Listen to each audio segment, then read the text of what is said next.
Assalamualaikum warahmatullahi wabarakatuh. Perkenalkan, nama saya Dimas Zulfaisal dari SIPA 301 dengan NIM 120 2194188. Nah, di video kali ini saya akan melakukan normalisasi data dari data anormal. Normalisasi itu apa sih? Normalisasi adalah proses pengelompokan atribut data yang membentuk entitas sederhana, non-redundan, fleksibel, dan mudah beradaptasi sehingga dapat dipastikan bahwa database yang dibuat itu berkualitas baik. Nah, keuntungan dari normalisasi itu apa sih? Keuntungannya adalah yang pertama, meminimalkan ukuran penyimpanan yang diperlukan untuk menyimpan data, meminimalkan risiko inkonsistensi data pada sistem data basis data, lalu meminimalkan kemungkinan anomali dan memaksimalkan stabilitas struktur data. Nah, jadi normalisasi ini tuh agar terhindar dari database yang buruk. Database yang buruk itu seperti apa sih? Data yang itu ya data yang sama disimpan di beberapa tempat, tidak kemampuan untuk menghasilkan informasi tertentu, terjadi kehilangan informasi, terjadi adanya redundansi dan duplikasi data, dan timbul adanya nil value. Jadi, apabila kita ingin melakukan normalisasi pada sebuah data yang normal, tentu kita perlu melakukan tahap-tahap tertentu. Kita tidak bisa melakukannya secara asal. Langsung saja kita melakukan normalisasi pada data normal yang sudah ada pada tabel ini. Nah, tahap yang pertama atau first normalisasi function yaitu terpenuhi jika sebuah tabel tidak memiliki atribut yang bernilai banyak atau multi-valued atribut. Atribut komposit atau kombinasinya dalam domain data yang sama. Setiap atribut dalam tabel tersebut harus bernilai atomik atau tidak dapat dibagi-bagi. Nah, untuk tabel anormal ini, kita hanya perlu mengisi data-data yang kosong. Nah, seperti kita lihat, ada data yang kosong. Jadi, baris kedua, ketiga, kelima, dan ketujuh. Sebenarnya, sudah dapat kita ketahui bahwa data yang kosong itu adalah milik data yang sudah ada di atasnya. Jadi kita hanya perlu mengisi data tersebut. Sebentar.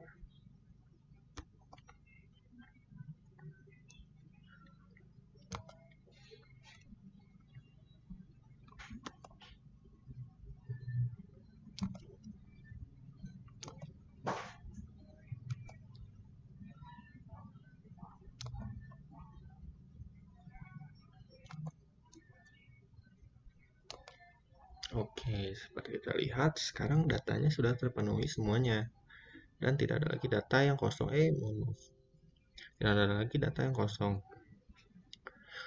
Selanjutnya, ada tahap kedua atau nama lainnya adalah fungsional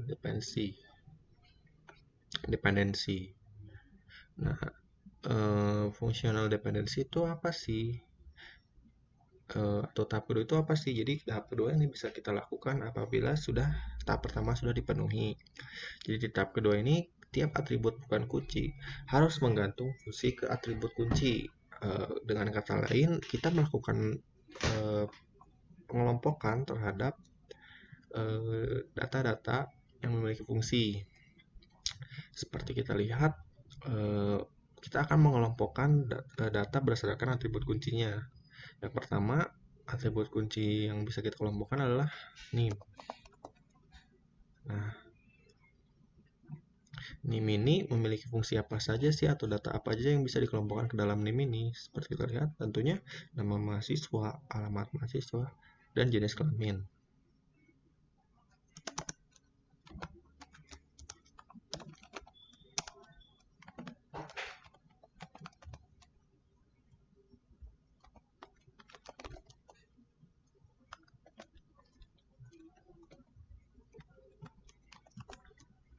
Nah, untuk kelompok yang kedua apa sih? Ya, benar sekali, yaitu kode mata kuliah.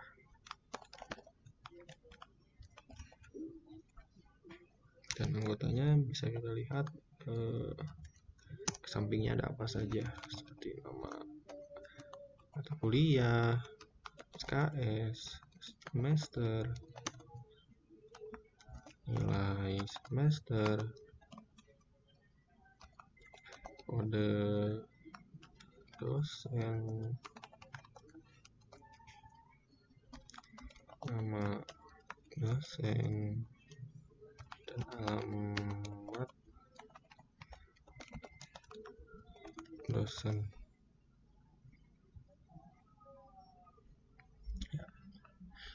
Untuk kelompok yang ketiga, kita bisa melihat ada kode dosen. Anggotanya ya nama dan alamat dosen.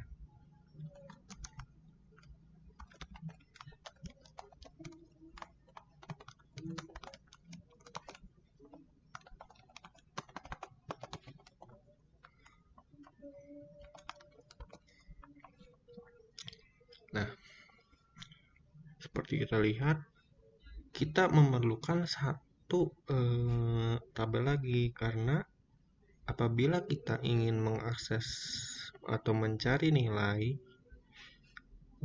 seorang mahasiswa, kita tidak bisa mengetahui nilai itu milik siapa, karena nilai mahasiswa ini hanya terdapat di kelompok kode MK.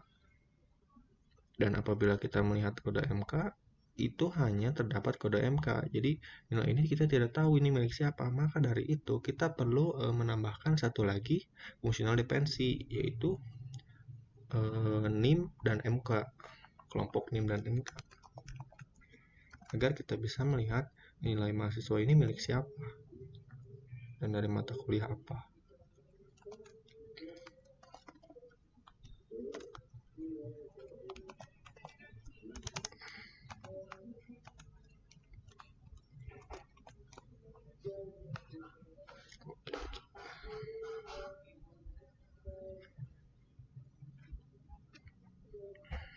Kita akan buat tabelnya. Tabel yang pertama itu tabel mahasiswa. Isinya apa saja, yaitu NIM, nama, alamat, dan jenis kelaminnya.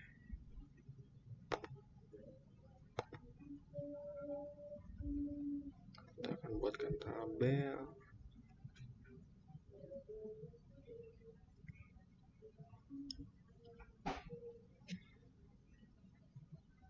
Oke. Lalu tabel yang kedua ada tabel apa sih, seperti itu, lebar tabel mata kuliah yang isinya ada kode sampai alamat dosen.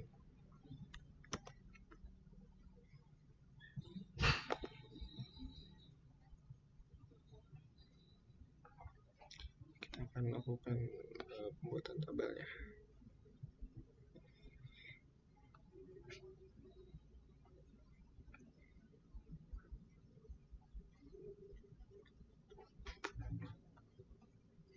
Dan lalu yang ketiga ada tabel dosen tentunya.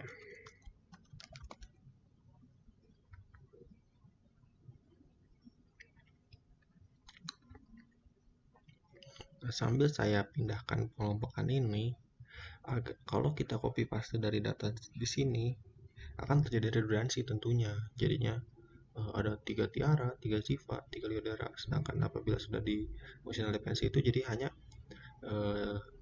tidak ada pengulangan data lagi.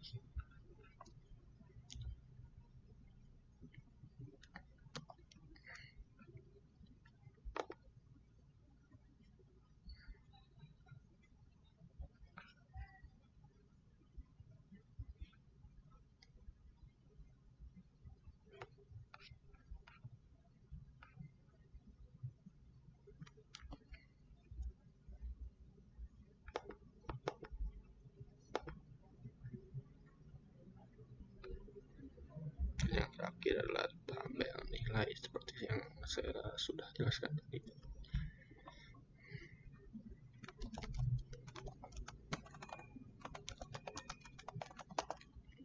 Oke. Nah, selanjutnya ada tahap ketiga. Kenapa diperlukan tahap ketiga? Karena seperti kita lihat pada pada tabel ini masih ada sebuah redundansi data. Kenapa? Karena seperti kita lihat di sini ada nama dosen dan alamat dosen, dan di sini juga di tabel dosen ada nama dosen dan alamat dosen. Tentu kita perlu lakukan transitif dependensi. Nah, jadi tahap ketiga ini kita dapat lakukan tentu apabila tahap kedua sudah terpenuhi. Jadi atribut bukan kunci tidak memiliki ketergantungan transitif terhadap kunci utama. Dari itu, saya akan melakukan anomali atau penghapusan pendelet anomali gitu.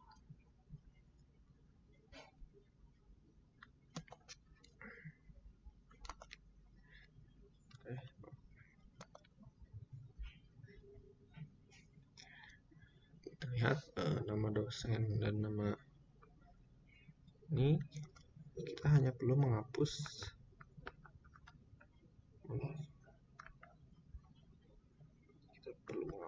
bagian belakangnya saja.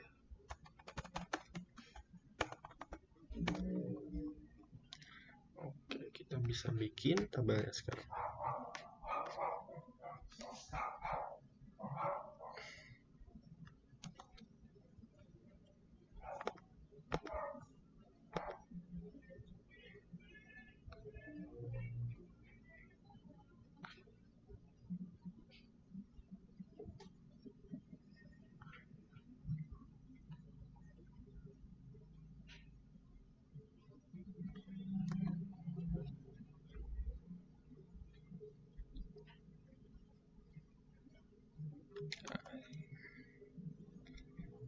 Sebenarnya saya sudah buat tabel isi dari tabelnya, tapi karena saya perlu mempersingkat waktunya supaya videonya tidak terlalu panjang. Kita akan buat tabelnya.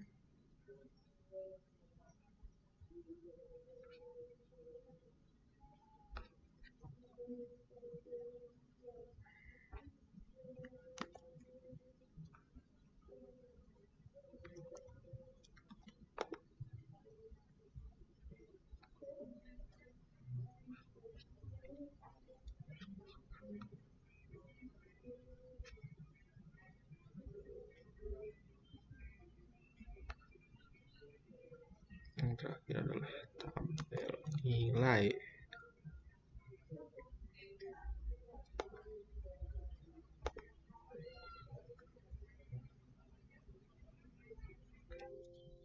Upsi.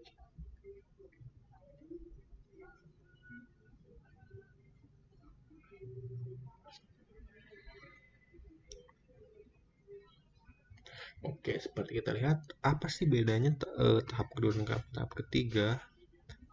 Nah, di tahap kedua ini terdapat redundansi seperti saya sebutkan tadi. Ada nama dosen, alamat dosen, dan di sini juga ada nama dosen, alamat dosen.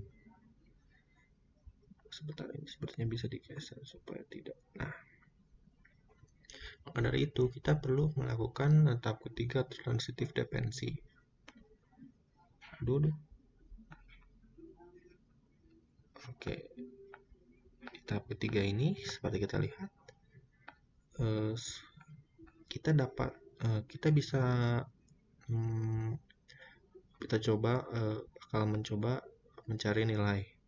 Misalnya kita lihat NIM-nya itu adalah 0017, kode MK-nya 3, nilainya B. 0017 ini milik siapa? Milik Tiara. Tiara dengan alamat rumahnya di Cijagra dan jenis kelamin perempuan. Dan nilai B ini tuh mata kuliah apa sih? Ternyata nilai B ini adalah mata kuliah dari Alpro. Selanjutnya seperti kita lihat, misal 37. 37 ini punya siapa sih?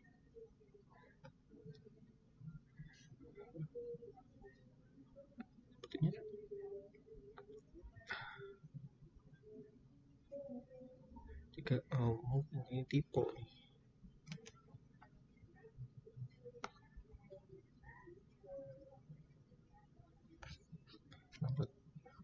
Kenapa bisa terima ya? Ini ada tipe, maaf sekali. 37 ini milik siapa sih? Nah, 37 ini adalah milik dari Ziva. Nah, Ziva ini mengambil mata kuliah apa sih? Dia seperti kita lihat IA 2G4. Ya, 2G4 adalah, aduh tipe lagi guys. ISHG24 ini adalah nilai apa sih? Yes, itu adalah nilai dari basis data dengan nilai A. Selanjutnya kita lihat yang terakhir ada 997. 997 itu adalah nilai dari Leodora. Leodora G4 itu adalah apa sih? Itu sistem basis data juga. Dan nilainya apa? D. Seperti kita lihat, data yang di tahap ketiga ini sudah efisien dan tidak perlu lagi kita lakukan normalisasi karena sudah efisien, sudah sesingkat mungkin, dan kita sudah bisa mencari data-data yang tentunya informasi tidak ada yang hilang dan tidak ada yang terputus. Jadi normalisasi data itu bisa dicukupkan sampai tahap sini saja. Selanjutnya saya akan membuat IRD-nya.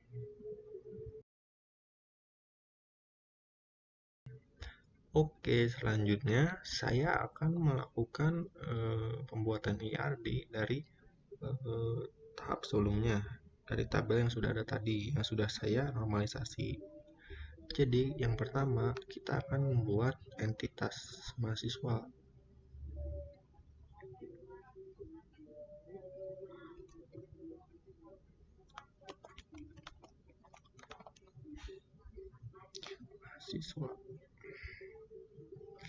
Mahasiswa ini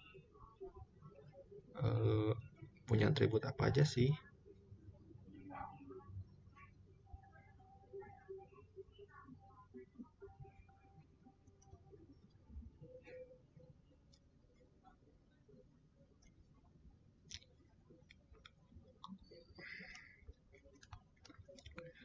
Punya nama mahasiswa dan ada atribut kuncinya yaitu NIM.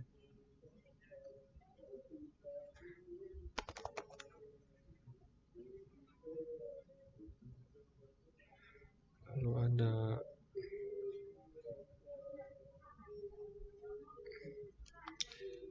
jenis kelaminnya,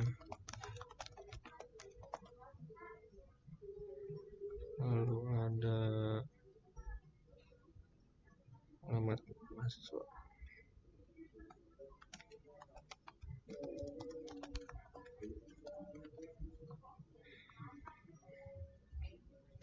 Lalu akan kita kelompokkan. Kita hubungkan terlebih dahulu.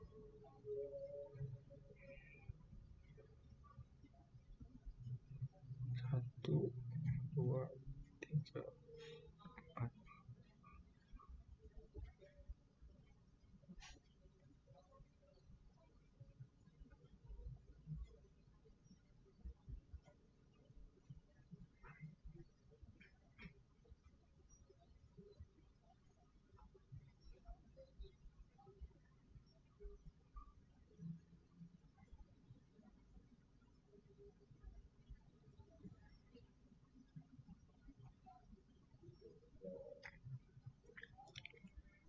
Lalu kita akan menentukan relasi apa saja sih yang dilakukan mahasiswa.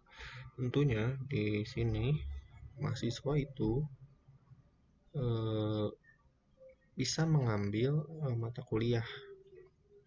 Jadi relasinya adalah mahasiswa mengambil mata kuliah.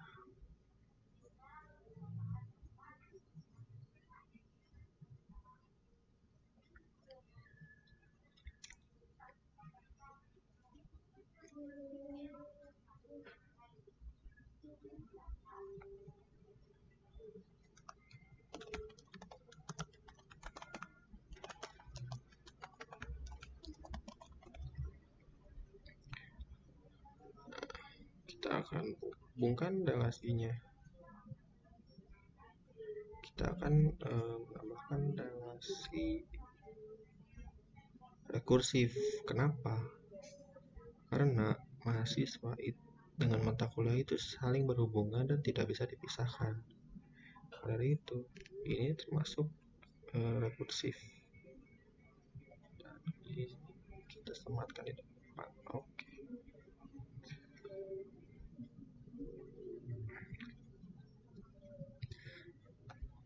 Nah, mata kuliah memiliki apa saja sih?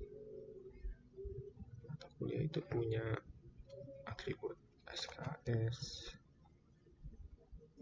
nah, atribut key, kode MK atau kode mata kuliah, lalu punya nama MK,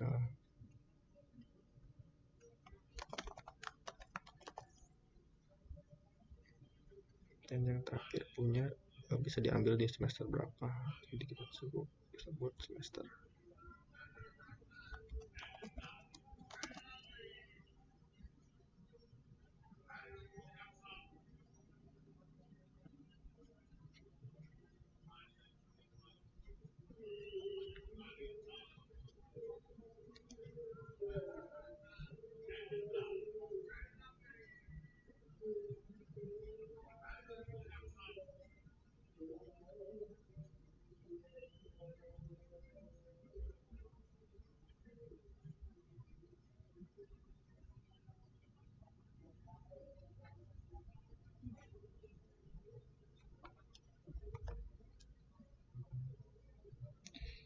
Mohon maaf.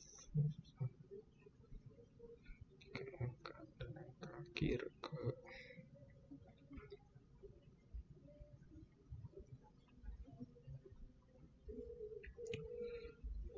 Nah, selanjutnya sebenarnya kita hanya perlu menambahkan satu sepertinya.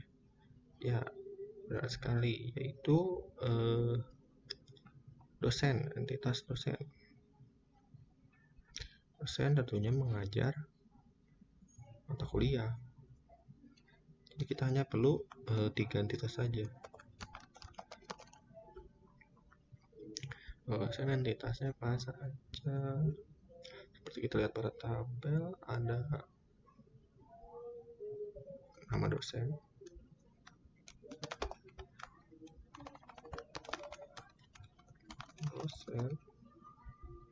lalu atribut key-nya adalah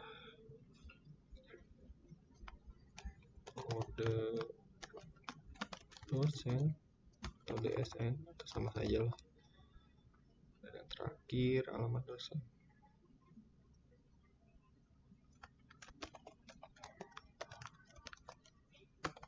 Dosen sebenarnya tidak perlu disingkat ya.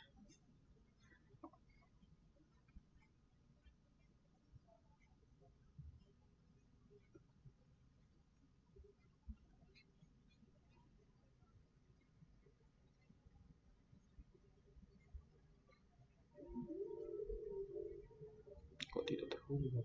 Sudah.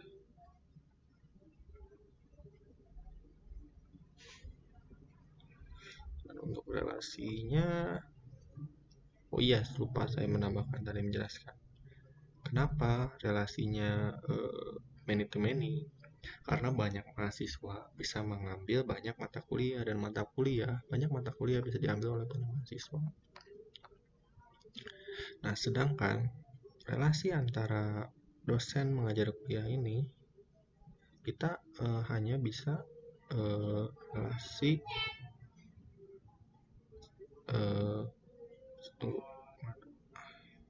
rekursif relationship-nya itu cuman bisa terbalik, sorry,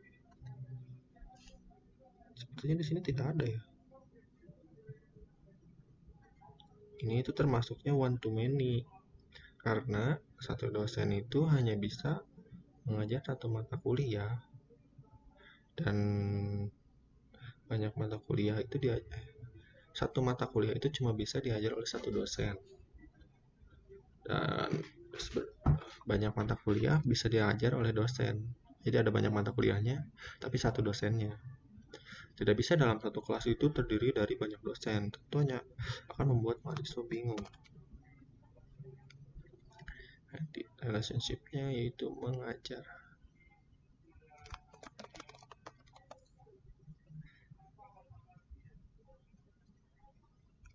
Oke,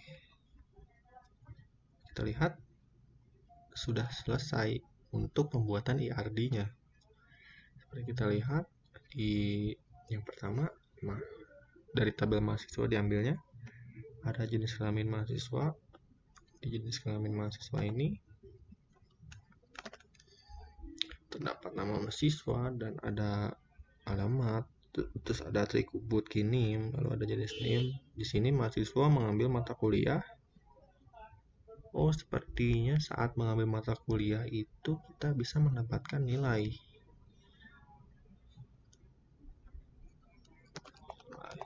Semester.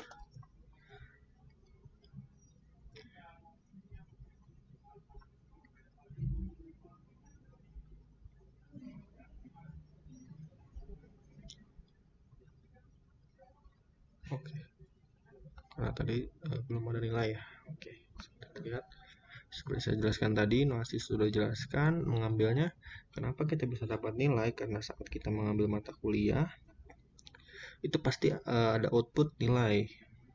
Dan itu pun disimpannya di relasi mengambil. Dan mata kuliah ada 4 atribut, yaitu ada SKS, nama MK, semester, dan atribut key-nya kode MK. Relasinya M ke N, artinya banyak mahasiswa bisa mengambil banyak mata kuliah. Banyak mata kuliah bisa diambil oleh banyak mahasiswa. Selanjutnya, untuk relasi antara mata kuliah dan dosen, sebenarnya hanya ini pada ini lagi. Tunggu sebentar, ini ada yang mengganggu.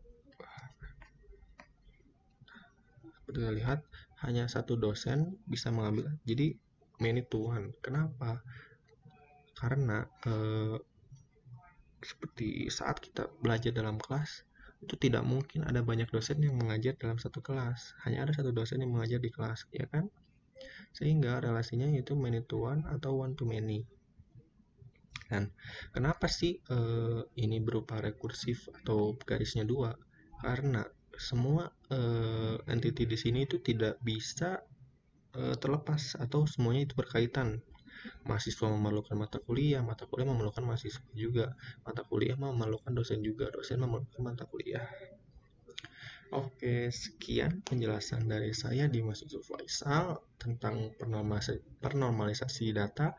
Lalu setelah dinormalisasi, kita melakukan pembuatan ERD dan jadilah data yang sangat efisien yang ada pada ERD ini dan pada tabel. Oke, sekian dari saya. Kurang lebihnya mohon maaf. Wassalamualaikum warahmatullahi wabarakatuh.